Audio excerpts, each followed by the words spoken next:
Ba, sekulako sorpresa izan zen. Abisau ziaten eizietik, bertan deitu ziaten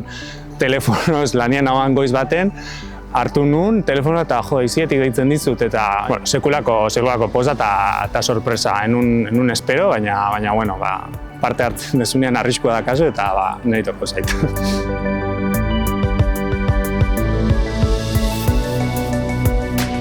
Nik itzulpengintzako gradua ikasi nuen EHUn, 2008-tik 2024, sartu nintzen karrerara gaian inguruan aparteko ezagutzarik eduki gabe, baina bueno, asko disfrutatu nuen karrera, asko gustatu zitzaiten euskal itzulpengintzan mundu bat, eta eiziek sustatzen ditu, eizie euskal itzultzaile, zuzentzaile eta interpreten elkarteak sustatzen ditu hainbat ekimen eta beka, eta Mina Berri beka, itzultzaile gazte hasi berriontzako dago zuzenduta hain zuzen ere, aukera paregabea da, nire perfileko pertsonontzako, eta horrela, hartu nuen parte, eta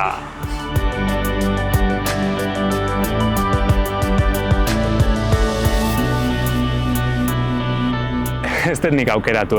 itzulpen bekan deialdian, eiziek eta txalapartak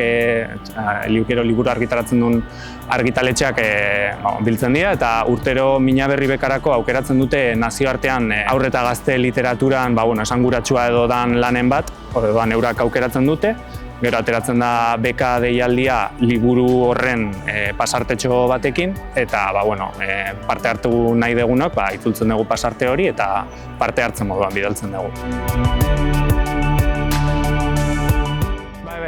Itzultzen hasi nintzanean, zeran parte hartzeko ez lagina itzultzen hasi nintzanean, gustora itzuli nun zera izan zen, haur eta gazte literatura generoan barruan, igual hurbiltzen da gehiago aurre ipuin generora ez, ipuin liburu badalako, ipuin laburren liburu bat, baina gustatu zitzaiten, daka nahiko hizkera sinplea, lehorra, jokatzen du umore puntu heldu batekin, baina bakarrik heldu batek identifikatu ahalko luken umore puntu hori ez, jokatzen du bikoiztasun horrekin edo aurrentzako ulergarria eta erraza izan aldan hizkera bat, baina era berean heldu batek irakurtzen duenean, azkenean aurrentzako ipuinak helduek irakurtzen dituztelako, heldu batek ere, gozatu edo atera aldu zerbait irakurketa hortatik, eta itzulpen prozesuan, gustatu hori izan zen, nola gehien gustatu zaitena. Gaiak nahiko metafisikoak edo dira, asko jokatzen du realidadean eta fikzioa edo fantasian arteko uztarketa batekin, oso egunerokotasun testu inguru eta hizkera batekin, baina elementu fantastiko edo surrealista batzuk sartuta, polita, lan polita.